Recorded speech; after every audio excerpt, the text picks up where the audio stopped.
See on saade sulle, kui sul pole päris ükskõik, millise autoga sa sõidad. Tere kuulajad, Autotund tagasi eetris, stuudios Tarmo Tähepõld, Markus Pipar Geenius uudisteportaalist ehk siis autogeenius.ee ja oleme siin erinevate põnevate lugudega. Suhteliselt sportautolik, päris autolik saade tuleb täna. Räägime tutvustame uut autoleht Ekstrat, seal ilmus top järjekordne, seekord siis meie enda lemmik selline hobiautode valimine käis jälle, natukene püüdsime teistmoodi teha kui tavaliselt, siis mina käisin ühel superautode kogunemisel, mingid teemad on veel, kui jõuab, aga alustame sellest, et Margus käis Amerikas, ta käis sõitmas Lexuse uue ES sedaaniga, elektrikaga, või oli mõlemad? Mõlemad, hübriid ja elektrimudel ka. Just, aga alustame hoopis nii-öelda siis nädala sündmusena sellest, et mida sa kuidas sulle Ameerikas meeldis? Millal sa viimati käisid või kas sa oled üldse Ameerikas käinud? Ma käisin nüüd 3. korda käisin Ameerikas ja tihtipeale ma kuulen, et inimestele ei meeldi, eriti nendele, kes ei ole käinud, neil on mingi eelarvamus selle kohta, aga mulle on nagu alati on väga meeldinud, et mulle meeldib Ameerika. Olen seal käinud 6-7 linnas vist nüüd, eks neil kõigil on hästi nagu erinev iseloom, aga lõppkokkuvõttes alati on jäänud nagu selline, ikka mulje on jäänud. Et no, sa käisid seekord Californias, koht, kus mina olen 2 korda käinud, et ma tegelikult seda, Ameerika koosneb ju väga paljudest eri kohtadest, mina olen näinud ainult New Yorki ja siis California, Floridat olen ka. Aga sellised, et seda päris või teistsugust Ameerika elu ma ei olegi näinud, aga California ongi oma moodi natuke vist riigis, et seal, ma ei tea, mina märkasin viimati, kui ma käisin, eks ju, palju Cybertrucke, palju elektriautosid, palju ägedaid autosid, mida sa märkasid? Mina märkasin seda, et elektriautosid väga palju ei ole, ühe erandiga, et on Teslat on palju, et neid on küll, aga muid elektriautosid vähe, et Tesla on seal tõesti võimas. Siis ma märkasin üllatusena seda, et Korea autosid on väga palju, Kiat ja Hyundaid ja et Ameerika autosid on väheks jäänud, ka pick-up, peamiselt on Toyota pick-upid nüüd, mida seal näeb. See on vist California, seal on ikkagi kütus on kallis.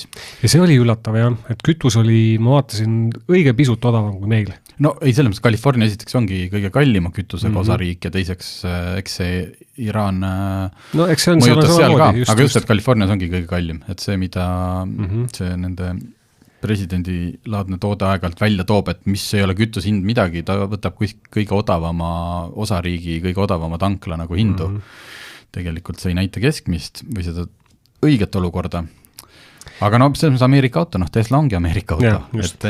Aga lisaks ikka palju autosid, laiad teed, palju ruumi, et selles mõttes see autokultuur on seal ikka endiselt on nagu äge, et ühel hetkel ma lugesin kokku, olin tee peal, kus mõlemas suunas läks 10 sõidurada ja oli niimoodi, et ühes suunas, kus meie õnneks ummikutest enamasti pääsesime, oli tühjus, said vabalt sõita ja teisel pool olid kõik need 10 rada olid ummikud, kilomeetrid pikad, täitsa pekkis, seal ei oleks tahtnud seista. See on rits ja ma olen, kusjuures ka võib-olla ongi siis see, et kui me oleme käinud, et me saame ise valida omal seal sõiduaja, et me ei ole nagu sellises 8-5 rütmis, et sa pead sõitma. Nii palju kui korraldajad seal nagu korraldanud on, eks nad ka teavad, et kus ja millal see liiklus on, et nad on ikkagi välja valinud need ajad ja need marsruudid, kus saab nagu vabalt sõita. Millega te liiklesite seal? Mitte ju kogu aeg Lexusega. Ei, meil oli rendist tuli võetud Jeep Wagoneer. Igavene. 7 või 8 kohta või see oli 2, see oli 8-kohaline jah. Et suur jurakas ja tegi, suur auto, võimas auto ja selliseks reisiks, kus meil oli enamasti, siis oligi 6 inimest oli seal auto peal, üli hea. Et lõpuks muidugi vaatasime kütuse kulu, vedasime kihlasele, et kes kõige täpsemalt saab. Et suurem jagu sõitu meil oli ikkagi kiirde peal ja lõpuks kütuse kulu kõige parem pakkumine või vähem pakut vist 13 liitrit sajal, kõige rohkem 18 liitrit ja lõpuks tuli 16 liitrit sajal. Aga mis mootoriga oli? Vaat, see oli teine huvitav küsimus. Ka selle kohta tegime pakkumisi, sest hääle järgi tuli nagu ehe V8. siis üks seil vaatas järgi, keskis uued pakkumised ja siis me saame aru, et okei, V8 järelikult ikkagi ei ole. Ja see oli biturbo rida 6, aga väga kihvti häälega ja mõnus mootor. Kas see on nüüd siis see sama uus mootor, mis on ka RAM-i sisse pandi enne kui V8 tagasi toodi, see mis rida 6, nüüd RAM-il oli eelmine aasta sellised mootorid ei ole palju olemas üldse enam jõud. Ja ma nüüd Ameerika mootorid testada, et kas tegelikult neil on rida 6 kogu aeg olnud iidne mingi jõuallikas, aga lihtsalt et RAM... Ma ei ole praegu kursis, et kui sa ütled, et RAM-il on selline mootor, siis küllap ta see sama nüüd tuli pärast seda, kui ütleme siis RAM lõpetas V8 tootmise, siis asendatigi see tegelikult palju võimsama ja palju kiirema ja ägedama R6 mootoriga, aga ameeriklane on ameeriklane ja siis kuna seal see olukord muutus, eks ju, võim muutus, siis toodi V8 tagasi ja palju õnne, et nüüd saavad nad taas V8-ga sõita. Aga see rida 6 oli vist Hurricane, oli vist selle mootori nimi äkki. Väga äge mootor. Okei, tegid mingit, kas tegid autovärki, sul oli tööreis, käisid autoga sõitmas, aga mingit sellist töövälist? Töövälist, ütleme, et selle ürituse eesmärgi välist. Ürituse eesmärk oli ikkagi uut Lexust proovida, aga me käisime Peterseni automuuseumis LA-s. Ma olen paljudes muuseumides käinud, aga see oli jälle niimoodi, et külmavärinad olid lõpuks peal ja käisid ja ohkisid ja puhkisid ja imetlesid, et see on ikka super äge muuseum. Mis erinäitus seal seekord? Seal on mitte eri, vaid mingi osa on alati mingi ränd või mida vahetatakse kas poole või aasta tagant? Seal praegu oli 2 erinäitust, üks oli siis 3. seeria M3. Okei, M3 40 aasta juubelju tulemas. Just. Et selle näitus oli, mis mind jäeti suhteliselt külmaks, pärast et see oli nagu nii palju muud ägedat kraami, mida ma ei ole mitte kunagi näinud mitte üheski muuseumis. Ja teiseks oli Kiirete ja vihaste näitus, kus siis oli päris filmiautod ja neid oli palju seal. Sest neid filme on palju, eks ole, aga nad olid ka paljud autod sinna kohale saanud. Okay. Nii et pilti sai kõvasti tehtud ja edaspidi saab teha küll vaata, mis seal siis näitusel on, aga ma ütlen tõesti, et kui nagu sinna kanti sattuda ja vähegi nagu tehnika ja autosõber olla, siis selle võiks ikka täiesti planeerida, et kas või kohale sõita. Ja loomulikult siis võtta see täistuur, mis on see vault ehk siis ka see kelder, mis ei ole üldse kallis, see ei ole mingi selline, et sa pead aastaid ette bronnima ja ainult mingid erilist inimest saavad. Aga keldris neil on siis, mis ei ole sellel hetkel kas välja mahtunud või lihtsalt hoitakse, on kokku ostetud, on annetatud, et sellised autod ja see kelder on veel eraldi imedema. Ja see on niimoodi, et esimese hooga astud sisse, siis tundub, et see on nagu lihtsalt mingi suur garaaž, selline mingi kõrguhoonalune garaaž, aga siis see on täiesti jälle imelisi autosid. Aga mis, mina mäletan, seal on filmiautod on. Siis on riigipead autod. Ma lihtsalt, mitte ma ei ürita Petersoni maha teha, lihtsalt ma olen näinud sinu lugusid, kus oled käinud seal Saksamaal, need tehnikamuuseum ja see Mercedese muuseum ja mis oli Essen. Sinsheim. Jah, et need nagu palju võimsamad ja see, et lihtsalt võib-olla see Peterson on see, et seal on natuke teistsugused autod, on see popkultuur, on Ameerika autokultuur ja Euroopas vaatad siin neid kalleid Ferrarisid ja süksi Mercedes ajaloo autosid ja Petersonis on teistsugune valik, aga ma üldse jumala kehvt muuseum, aga mul ei olnud sellist tunnet sealt välja tulles nagu, et eriti arvestades, et sina oled käinud väga ägedates muuseumites ka Euroopas. Seal oli mis mind nagu esimesena pahviks lõi, oli see, et seal oli palju selliseid vanu superautosid, mida ma olen ainult pildi pealt näinud. 16 silindriga, mis ta siis oli, Zeta. See oli selline auto, mille ümber ma käisin ikka mitu tiiru, eks ole, ja tõesti sellised autod, mida ma olen kunagi nagu ajakirjadest näinud ja imetlenud, aga mitte kunagi varem näinud. Ja lisaks, mis oli huvitav, oli ka ideeautosid oli päris palju. Jällegi, et kuskil pildi pealt oled näinud, eks ole, aga tegelikult see auto ongi siiamaani olemas ja see on selles muuseumis. Ja, et ka see oli nagu väga lahe, et paljusid nagu, mitut autot ei mäletanudki ja siis tulime, et seda ma olen kunagi kuskilt ajakirjast näinud. Aga mingit muud autovärki, et kogu autokogunemised, mingid selle jaoks meil ei olnud päriselt aega. Et programm oli ikkagi üsna tihe, et kui oleks millestki muust nagu loobunud ja mingi oma programmi teinud, siis võib-olla oleks saanud minna. Aga et seal kõik oli nii hästi ja põhjalikult ära korraldatud, et ei hakanud nagu korraldajatele ka tüli tegema, et ütleme, et okei, ma nüüd siia ei tule ja lähen teen midagi oma pead. Okei. Aga see tänavapilt, nad rääkisid, et mis seal kiirteedel, aga kas te mingit nendest linnaosadest, Beverly Hills, Malibu, et kas seal sellist sõitsime läbi, aga ei jäänud nagu midagi väga erilist silma. Sa saad aru, et on rikka piirkonnaga tegemist. Aga ka seal on palju, näiteks Teslat on maja ees, palju on jälle pick-upi maja ees. Mõnda Rolls-Royce ja sellist asja näed, aga üldiselt üsna tavaline tagasihoidlik, et Aga ma ei tea, mis me siin ikka seda pärast tagasi tulema hakkame selle juurde, et räägime Lexusest ka kohe ära, siis on see tehtud ühe jutiga, on ju Ameerikaga seotud. Ehk siis ES, mina seda nägin nüüd eelmine sügis vist oli, kui näidati esimest korda ka Toyota RAV4 ja seal oli Brüsseli Toyota sellisel suurel foorumil.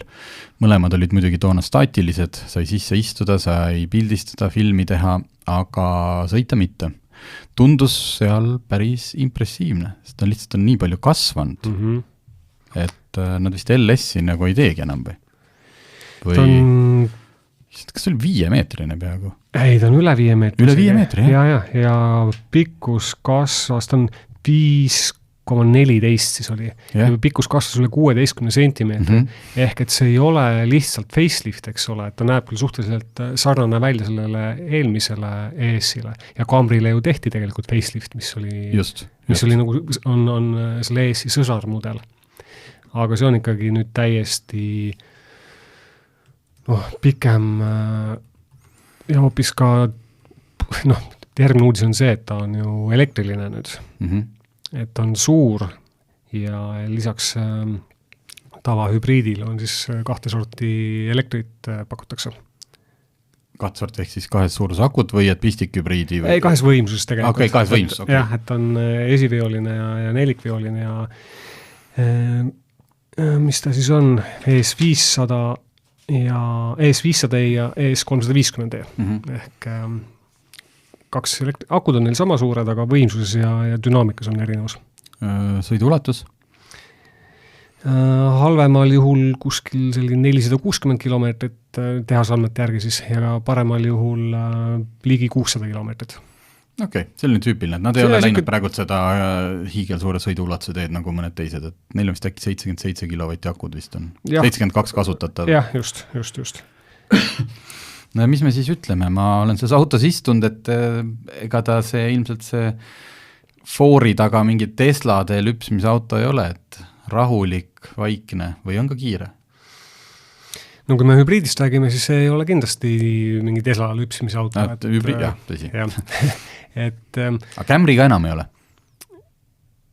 Mis? Et ega ta Camry, tegelikult oli eelmise ES-i oli see, et ütleme, õelamad ütlesid, et nojah, et siin on näha, et just, et mingid nupud on konkreetselt ikkagi Camryst ja seda ei tohiks olla. Aga nüüd on ta ikka täitsa teistsugune. No esimene asi ongi see, et kuna ta on suurem, siis seal tagaistmel on ka mega palju ruumi.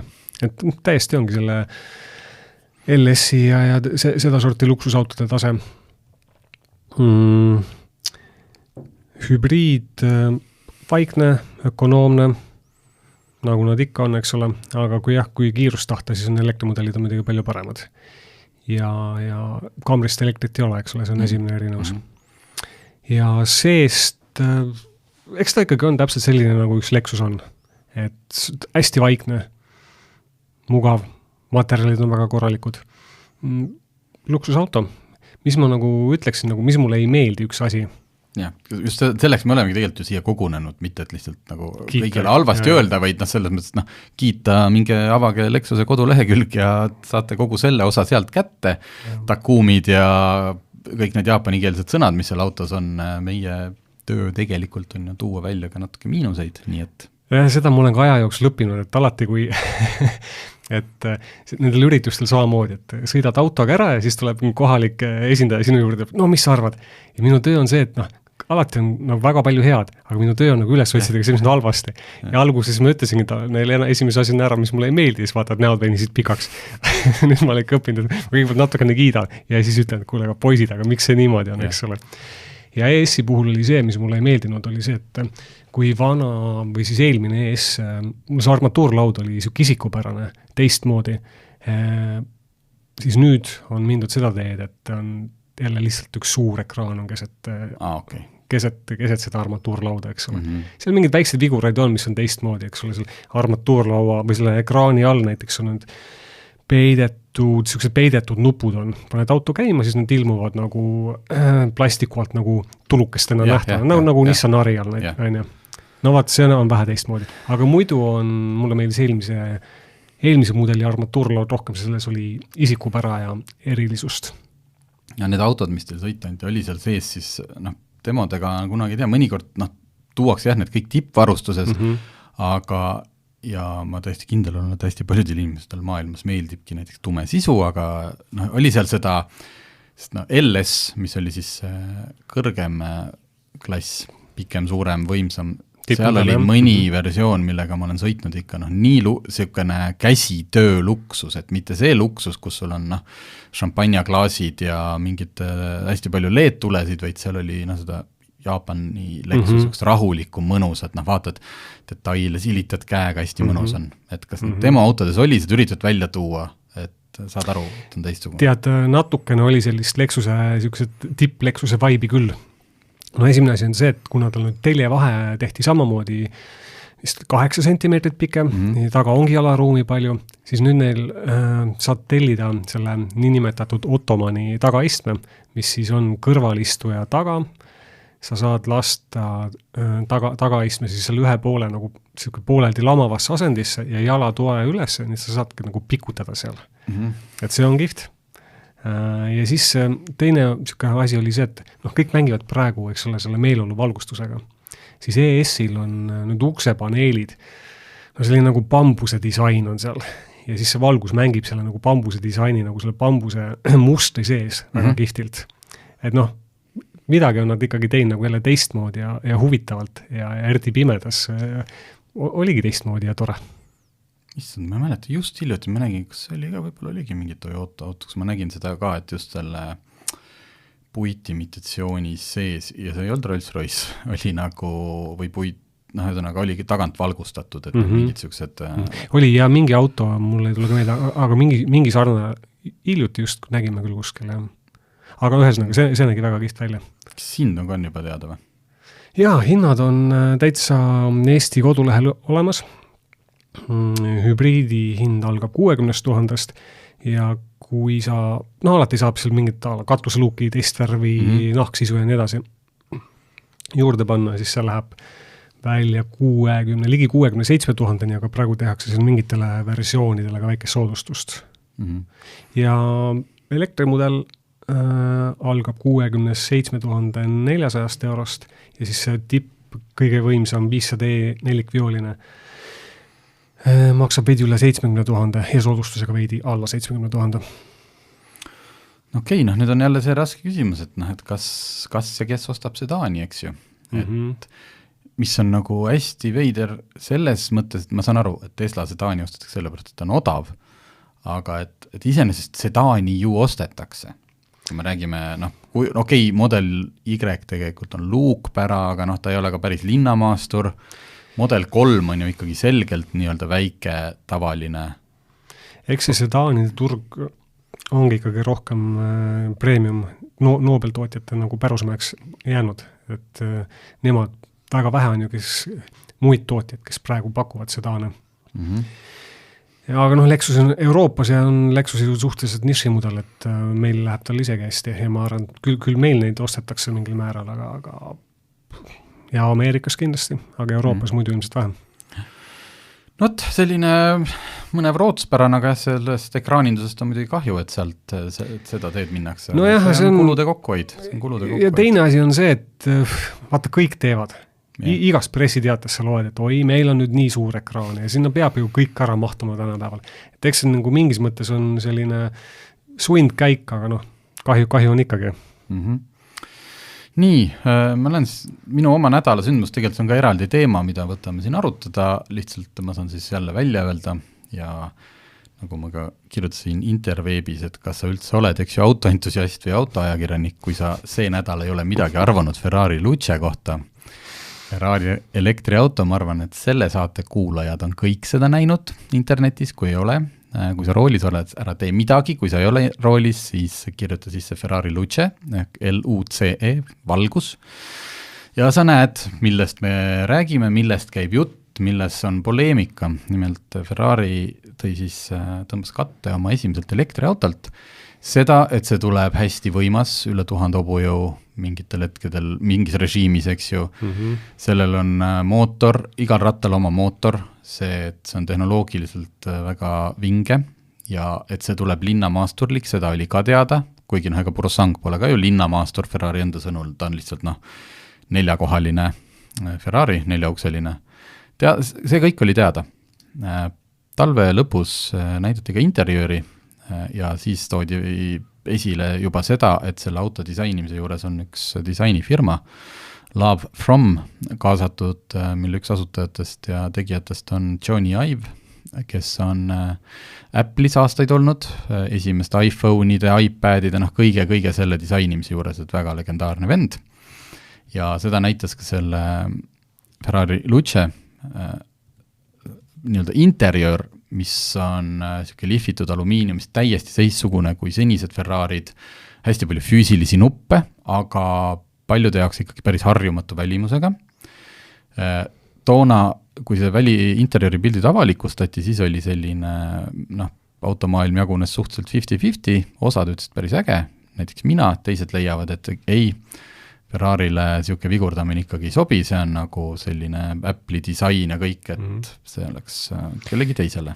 Mulle see interjöör ka tegelikult algusest peale meeldis, sest kui te teete nagu päriselt teistsuguse auto, eks ole, siis miks mitte, et see interjöör ka teistsugune on. Pealegi see Ferrari, senised interjöörid mulle nagu eriti ei meeldinud. Hästi eriti, Ferrari nüüd sai ka aru, nagu kõik autotootjad, see on tõesti masendav, kuidas sa saad aru, et neil on tohutu arendusmeeskond, neil on tohutu testiperioodid, nad ju katsetavad, nad räägivad väidetavalt oma sõnu, nad kogu aeg räägivad kliendiga ja siis nad teevad neid puutetundlikke roole ja nuppe ja nüüd kõik alates Volkswagen grupist kuni ka Ferrari, sisuliselt sa saad oma... Ka Mercedes. Jaa, Mercedes. Ferraril oli ka vahepeal tohutult kehvad puutetundlikud nuppudega roolid, me ei tea sellest midagi, me ei sõida Ferraridega, aga kuulan siis välja oma podcast'e. Hästi ebaintuitiivselt, hästi ebamugavalt Purosangue'iga ma sõitsin, oli küll, oli halb, jah. Just, ja väidetavalt saab mingitele mudelitele isegi retrofitida nagu nüüd seda uut nuppudega rooli, mida nad hakkavad paigaldama.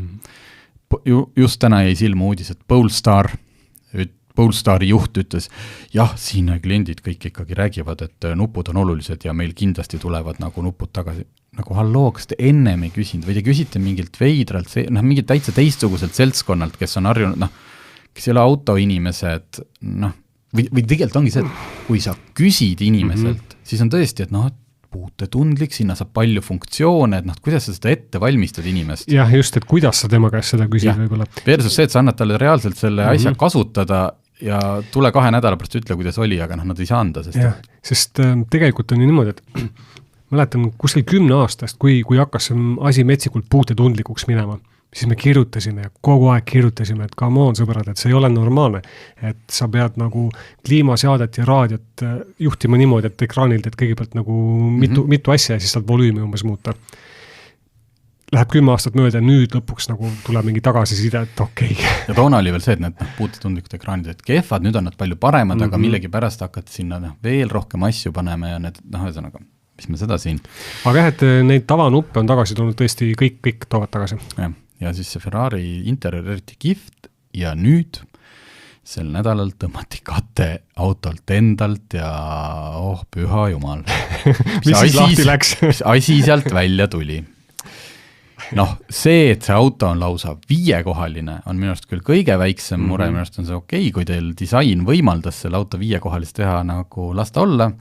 Uksed käivad jälle samamoodi nagu Rolls-Royce'il, nagu Purosangue'l, et vastakuti, et hea siseneda, aga selle auto kuju ja disain, et seda on võrreldud ükskõik millega, siia on toodud Ameerika see autoajakirjanik. No Nissan Leaf esimesena. Nissan Leaf tänane, sest ka värv on sama. Kusjuures, lansseerimisvärvid, mis on Meediapangas, on punane, kollane ja sinine ja see sinine profiilis on tõesti see sama sinine, mis on uuel 3. põlvkonna Nissan Leafil ja kuju ka, ainult et see kuju on veel hullem. Mitte, et Nissan Leafi kuju all poleks, aga üks on Ferrari, teine on Nissan. Üks on Ferrari ja teine Nissan ja see on teda on võrreldud, mõtlen, hakkasin ütlema, et Johnny Lieberman on teinud oma Instagramis hästi palju võrdlusi erinevate autodega, mille moodi ta välja näeb ja need teised näevad tihti paremad välja. Ja arvestades, seal on Johnny Ive, ma ei tea, kus seda hääldatakse taustal ja tegelikult Apple ju ka väidetavalt aastaid nagu nokitses oma autot teha, sest et Apple oli kunagi see firma, kes pidi igale poole jala ukse vahel saama. Et kuni selleni välja, et on tehtud nagu nii-öelda Photoshopi või renderdusi, et pandud sellele Ferrari märki tasemel Apple'i logot peale ja nagu siis kõik loksuks paika. See on täpselt selline auto, mida võiks teha Apple või keegi selline firma.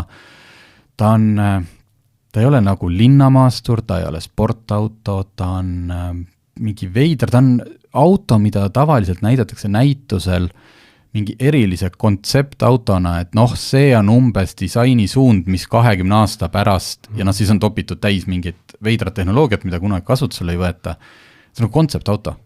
Mingi üksik disainer kuskil, kellel lubati, et milline on sinu nägemus.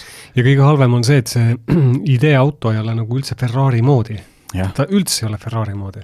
Et ta on ühesõnaga täielik, et nagu inimesi, kes et see ei ole 50-50, see on nagu 95 ja siis 5% on ütlevad teistmoodi, aga pooled neist ka kindlasti selle pärast, et nii saad sa rohkem tähelepanu, kui sa põhimõtteliselt oled kõigi teistest erineval arvamusel. Ma ei oska disaini kirjeldada, vaadake ise, aga mina siis ka ju arvasin midagi selle kohta ja ma ütlen, interjöör meeldis, see välimus mulle absoluutselt ei meeldi. Ma lihtsalt püüdsin aru saada, et miks Ferrari midagi sellist tegi?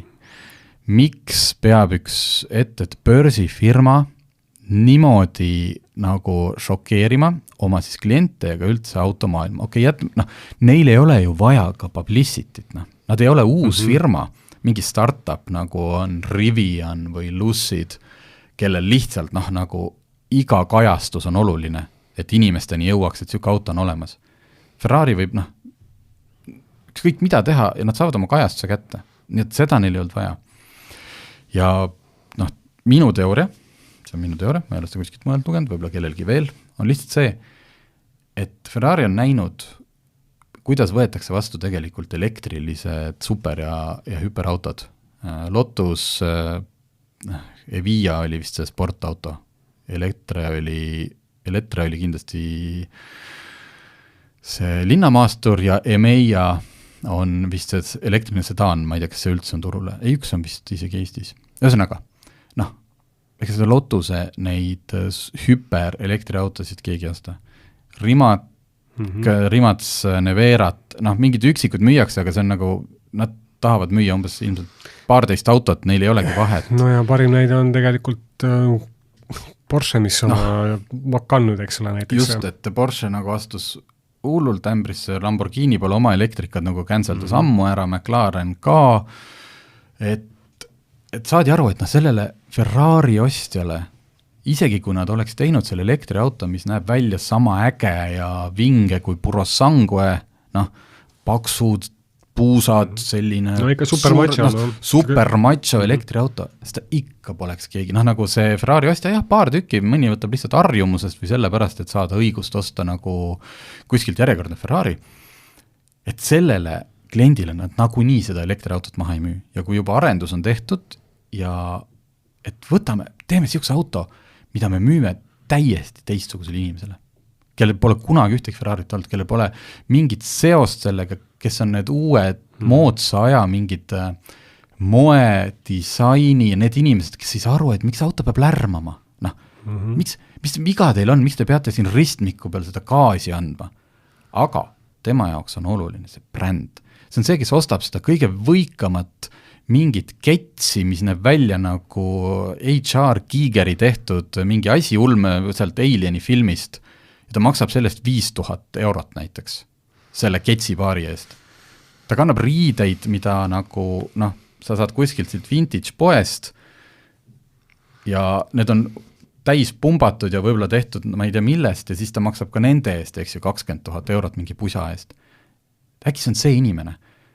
See kuskil Hiinas, need mingid kuskil tehnomaailmas, kes ostavad selle Ferrari lihtsalt selle pärast, et öelda nagu, vabandust, lapsed kõrvad kinni, nagu fuck you. Mul on Ferrari, ma maksan selle brändi eest, selle auto hind hakkab 550 000 eurost. Ta on ju tehnoloogiliselt on ta mega. 122 kilovatti aku, mõtled see 4 mootor, kõik, et täiesti kindlalt, kui inimesel seotakse silmad kinni, ta pannakse sinna autosse ja kuskile ringrajale sellega sõitma. Üleüldse sõitma, ma arvan. Jaa, täiesti kindlalt, ei ole see absoluutselt halb auto, jah, ta ei mürise, ta ei plärise nagu Ferrarid, aga see välimus, ja nüüd ongi see, et Ferrari lihtsalt, ma arvan, ta võttis selle riski. No teine asi on see, et neil ei ole ju vaja palju autosid müüa, et ehk nad leiavad, eks ole, siis ka neil ostjad, seda enam, et keskmist uut Ferrarit iga mees osta ei saa, aga seda võib-olla nüüd saab iga mees osta. Selles mõttes iga mees, kellel raha on, eks ole, aga sa lähed ukse teha, sulle antaksegi, et tavalist Ferrarit sulle ei anta, et olgu peale, et sul raha on. Et Ferrari müüs eelmine aasta, ma vist vaatasin, oli üle 13 000 auto, et neil on mudeleid on palju, et võib-olla on siis äkki sa leiad 500, äkki sa leiad 1000 siukest hipsterit, mõni ostab pulli pärast, mõni ostab selle pärast, talle päriselt meeldib, see näeb välja nagu ulme, see on bränd, ja kui ei osta keegi, Ferrari on autofirma, mis teenib kõige rohkem raha per auto. See on kõige kasumlikum, see oli kiire Google, ma eile vaatasin, numbrid olid 100 kuni 170 000 euroni keskmiselt. Ühe auto pealt. Toyota ja sellised tavatootjad teenivad umbes 1000 kuni 3500 ja paljud teevad üldse miinust oma autodega. Ehk et ja kui see Ferrari seiklus ei õnnestu, siis kui sa mõtlesin, et ega šampanjat joovad nad igal juhul. Ja siis ütled, näed, ei tahetud seda Ferrari elektriautot, et nagu sest teistpidi oleks samamoodi, nad oleks teinud mingi õudselt vinge selle sportauto praegult ja järgmine aasta vaadatakse, palju neid siis tellitud on, midagi ei ole. Nüüd nad lihtsalt nagu ütlesid, ma ei tea, mulle tundub, et see on lihtsalt niimoodi, et Ferrari tavaomanik seda elektriautot poleks ostnud nagunii. Ja proovin müüa nüüd mingile täiesti uuele publikule. No nice. Jah, nii palju see oli minu arvamus Ferrari Lucest, mis ei ole kindlasti mitte ilus auto väljast, aga see on väga huvitav automaailma või nagu see juhtum, mida saab nüüd mitu aastat menetleda. Ja vaadata, mis siis juhtub selle ja ka Ferrari endaga, sest Ferrari aktsia ju kukkus selle peale ligi 8%, eks ole. Kusjuures kukkus 8%, selle auto ju esimest korda, tegelikult ju teati, et Ferrari küpsetab elektriautot. Eelmise aasta oktoobris öeldi välja andmed, tehnoloogia, kõik, mis ilmselt siis andis märku sellest, et see auto on päriselt töös, sest kõik oli juba teada, selle peale kukkus aktsia tookord 15,4%. Ehk lihtsalt see fakt, et Ferrari teeb elektriauto ilma autot nägemata ja nüüd seda autot nähes ainult 8%, et nagu polegi hullu. Ma ütleks selle autodisaini kohta, pikalt oleme jahunud, aga ma ütleks veel ühe huvitav asja. Et kui te seda pilti vaatate, see ei ole mu enda originaalmõte, aga keegi ütles väga ilusti, et selle paksu suure juraka sisse on peidetud teine auto. Et kui sa vaatad tagantpoolt või ka eestpoolt, et võta need punased või siis sinised paneelid ära ja selle all tundub peituvad nagu niisugune madal ja kihvt sportauto. Et ta niimoodi huvitavalt disainitud. Mõtle võtadki ja kui ongi esimest hakkad kätte saama, siis öeldakse, kuulge, see esinina, mis on kapoti kohal niisugune nagu kui me nimetame tiib, nagu esitiib oleks. See on eemaldatav. Kas me ei öelnudki või? Kuulge, meie bad. Ei, kõik selle koblaka saab ümbert ära võtta. See oleks päris uudis, millest räägitakse. See on küll lisatasudest, 200 000 eurone pakett on meil see nagu kerepaneelide eemaldamine. Ja siis auto läheb 500 kilo kergemaks ja veel palju kiiremaks ja näeb 100 korda parem välja. Kusjuures teist autot ma pikalt ei hakka lahkama, AMG tuli ka välja oma selle GT4 ukselise superelektriautoga, mille kontsept ju sõitis kõik rekordid, noh, kui palju 24 tunni jooksul ühe elektriautoga, kui kiiresti ja palju. Mina olen seda autot ka laivis näinud mitmel näitusel, väga äge nägi välja, uus, või noh, see, mis nüüd tootmismudel tuli, ei ole nii äge, kuidagi veidralt, hästi suured tagatuled, hästi suured esituled, kõik on nii. Seda kritiseeriti täpselt nii kaua, kuni Ferrari oma autot näitas. see oli, aga lihtsalt, miks ma selle sisse tõin, et ka üle 1000 hobujõu, noh, kõik, ainult, et see Mersu kaalub umbes 2,6 tonni ja Ferrari tühimass on 2,3 tonni. Et selles mõttes on Ferrari ikkagi teinud seda tehnoloogia värki seal küll, et 300 kilo sarnaste andmete kõige juures on ikkagi palju. Muidugi Mersu seda akut ja sõiduulatust ei mäleta, aga noh. Jah, saame näha siis, et kuidas see Ferrari sõitma hakkab ja kas ta suudab ka mingid rekordid teha või, aga lähme edasi. Lähme edasi, nagu sul hakkab kiire. Nii, Autoleht Ekstra ilmus, on juba kioskites, vaikselt paneme lugusid internetti, eelnädal kuulsite Tõnu Korroli ja Karl Salumäega rääkisime siis V12-test, mida siin Ekstras on mitu tükki. Mercedes SL65 Black Series, Lincoln, Ameerika viimane V12 mootoriga Lincoln Continental, lisaks siis Peeter Koppel sõitis Aston Martin Virage Volantega ja nii edasi, et need asjad on ka seal sees, tavarubriigid on sees, ehk siis automaailma häbiplekk, sellest autost ei teadnud, aga muidugi on olemas ka klassikaline top, millega me seekord hakkasime lustima ja valisime välja taas 50 hobiautot, mida me no küll tahaks oma garaaži. Jah, sest me ise panime selle kokku, 4 inimest valisid välja 15 autot. Igaüks oma lemmikud siis. Ehk siis 60 ja siis sellest sündis selline finaal, väga 10 tükki jäid välja. Ja eks arutelu käigus oli neid muidugi oli veel, mis mõtteid tuli, mis me olime ära unustanud, aga kokkuvõttes oleks võinud teha ka 100 autot, aga need on 50. Ja reglement on nagu ikka hobiauto puhul, ega siin nagu väga suurt reglementi ei ole. Siin ei ole mingeid mõõdetavaid väärtusi. Et me ei pannud hinnapiiri, me ei pannud ühtegi piirangut, aga nagu mõte oli ikkagi see, et nagu vaadata veidi ka uuemaid, ehk et tulla rohkem 21. sajandisse. Mingid klassikud on sees eelmisest sajandist, kellest ei pääse ja me ei tahagi nendest pääseda, aga me mõtlesime, et et nagu vaatame natuke ja teine oli see, et nad võiks olla sellised, kuidas me ütleme, et mida endale tahaks, vaid mida endale ka reaalselt julgeks osta. Selle kohta oli minul ja Korralil siin veel eraldi lehekülg, et kas hobiauto peab olema töökindel või mitte. Et me võime siin lõputult igast ägedaid veidrusi tahta, aga kui see sul enamjaolt on garaažis katki, eks ju, kas me siis seda soovitaks kellelegi? Aga see on, moodne auto võib ju samamoodi hobiauto, parim näide on minu meelest seesama Toyota GR Yaris, mis meil on siin ka esikümnes sees. Et see on auto suhteliselt mõistliku hinnaga, igapäevaselt kasutatav, aga samas nagu väga tore ja lustik auto, millega sa tõesti naudid sõitmist. Just, et ta on kasutamiseks, ta ei ole selline, et sa paned nagu garaaži seisma ja siis käid pühapäeviti, vaid see on nagu päriselt, see on Toyota GR 86 mahtus ka sisse lõpuks. Samas on siin ka, eks ju, palju 3 miljonit, ma ei viitsi lapata makse, Ferrari 288 GTO. Aga räägime siis sellest esimesest otsast võib-olla. Räägime esimesest otsast ja esimese otsaga oli selline naljaks asi, et me panime selle täiesti ise kokku. Vaidlesime natuke 4, aga kui meil oli see esimene kokku saadud, siis ma küll vihkan tehisaru kogu hingest ja ei või seda kannatada, aga aeg-ajalt siiski kasutan, sest ja andsime selle nimekirja 50 autot talle ette ja palusime teha ka tehisarul oma top 10. Nagu ikka tehisaru puhul sa pead seda prompti seal hästi või seda käsku täpsustama, esimese ta tegi muidugi lihtsalt selle järgi, et umbes, mis on kõige kallim ja kuulsam, ehk siis Ferrari 288 GTO. Kuule, aga vaata nüüd ikkagi niimoodi, et mida hindavad kasutajad, et hind ei ole argument, mida oleks mõistlik omada nii, ja tegi lõpuks valmis ja ükskõik, mis pidime seda promptisime, siis esimesele kohale tuli täpselt sama auto, mis meil. Ja mis on iseenesest äge. Jah, just, et järelikult mis iganes info temal on kogu maailmast, on meil see sama info ja kõige parem hobiauto, mida me ise kõik endale tahaks ja soovitaks kõigilt teistel osta, on BMW M5 E39 ehk siis 98 kuni 2003 aasta. Just. Miks?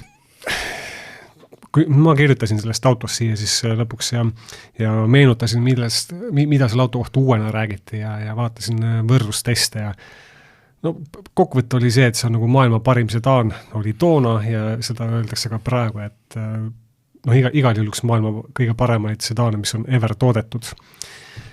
Ja kiire, noh, kõik asjad, mis sa võid nagu sportsedaanist tahta. Ja lisaks sellele veel käsikastiga, eks ole, 5-liitrise, 4,9 küll, liitrise V8 mootoriga.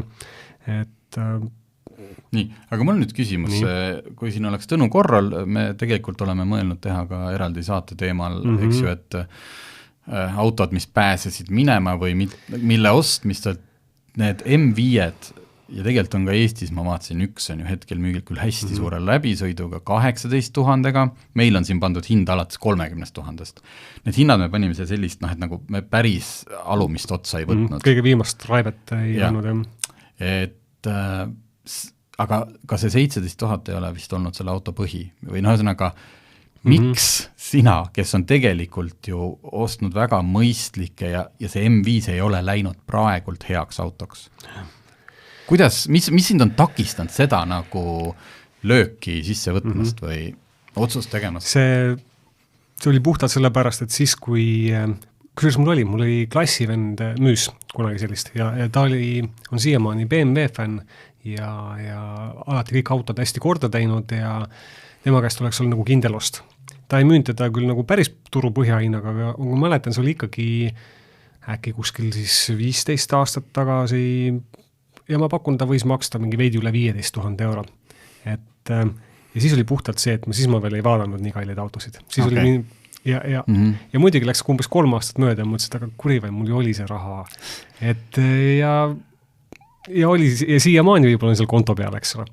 Ja siis sellest ajast hakkaski see metsik hinnatõus hakkas pihta, et algus küll vaikselt, aga noh, siis ühel hetkel läks nagu täitsa käest ära, et praegu see 30 000 on tõesti on nagu see piir, kus sa saad nagu võid enam-vähem auto saada, kui sul veab, aga noh, piir on mitu korda kõrgemal. Kuskil 50 on selline, kus on juba, ma siin loen, et ja ikkagi ei ole ta sul siis mitte mingi mint condition, vaid ta on lihtsalt nagu hea kasutatud auto, jah.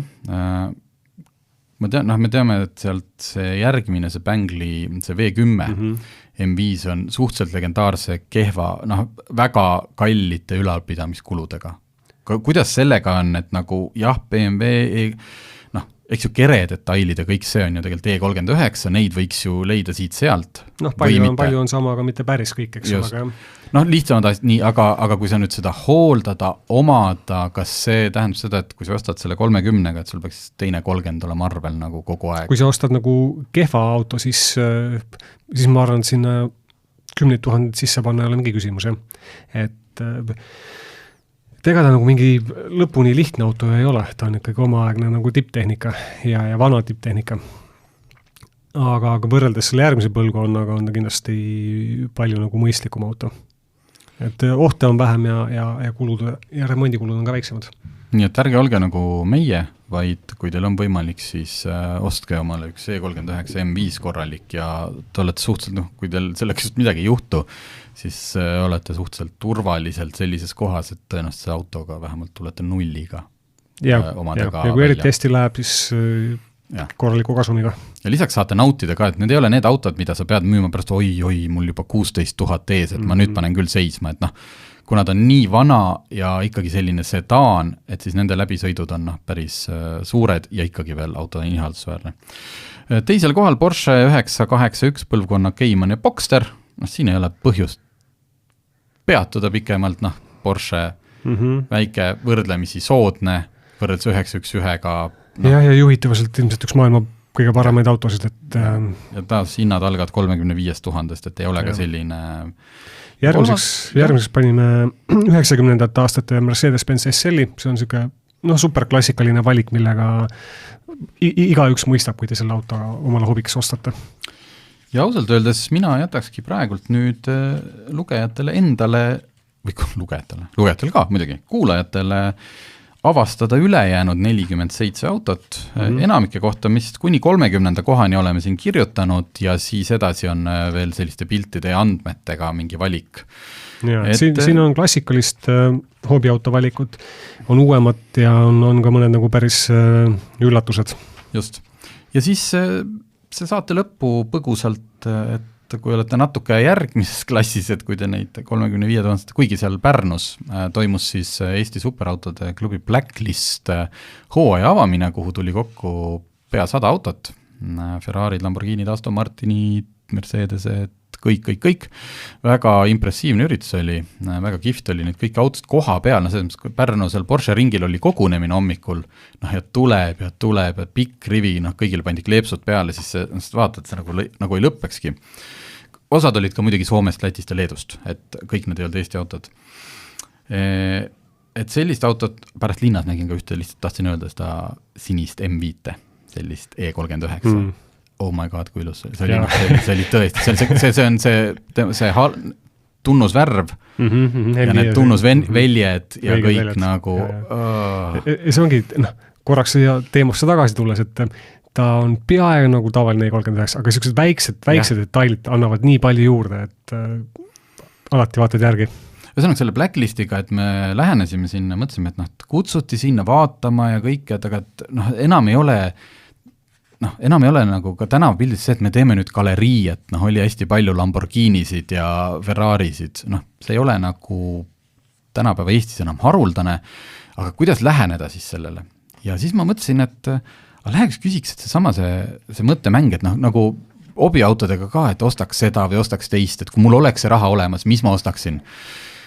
Ja hakkasingi inimestelt küsima, kuulge, miks te ostid selle auto? Täiesti anonüümselt, selles mõttes ma ei pildistan neid, ei olnud niimoodi, et näed, et siin nüüd Heiki oma selle Lamborghiniga, et tule pildile, vaid lihtsalt ütle mulle kas või oma mõtle ise nimi välja, aga lihtsalt, et sul tekkis see summa raha, ükskõik, kas oli sul siis 50 000 eurot või 500 000 eurot. Jah, aga sul on võimalus osta peaaegu, et iga auto, miks sa nüüd selle ostsid? Just, et tegelikult hakkad mõtlema, et kus sa pead ju selle valiku kuidagi tegema. Jaa, okei, kui sul on 10 või 20 miljonit, siis sa ostid praegult selle ja järgmine nädal lähed ostad teise, et ma püüdsin nagu päris selliseid, et ma kõige nagu ladva õunamaid autosid ei läinudki nagu noppima, pigem teistsuguseid.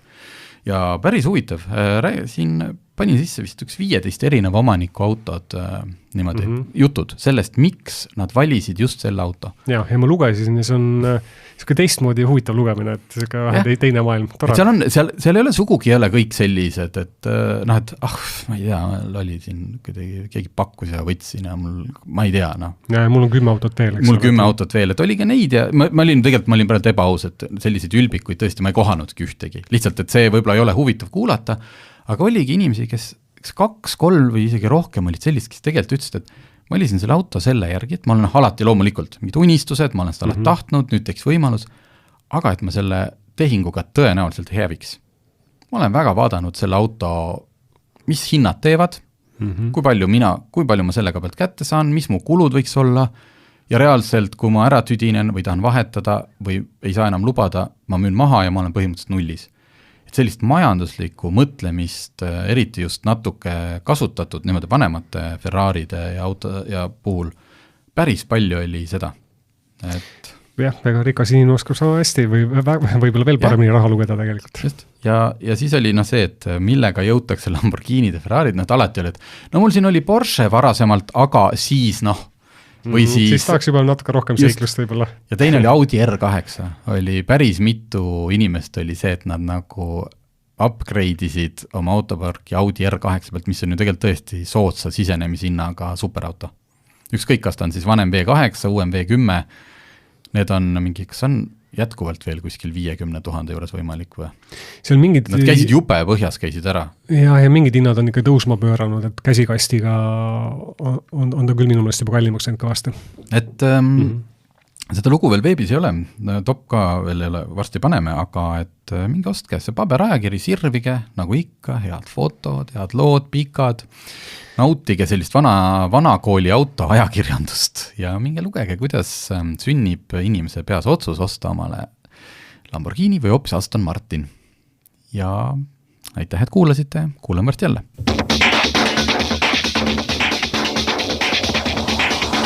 Autotund. See on saade sulle, kui sul pole päris ükskõik, millise autoga sa sõidad.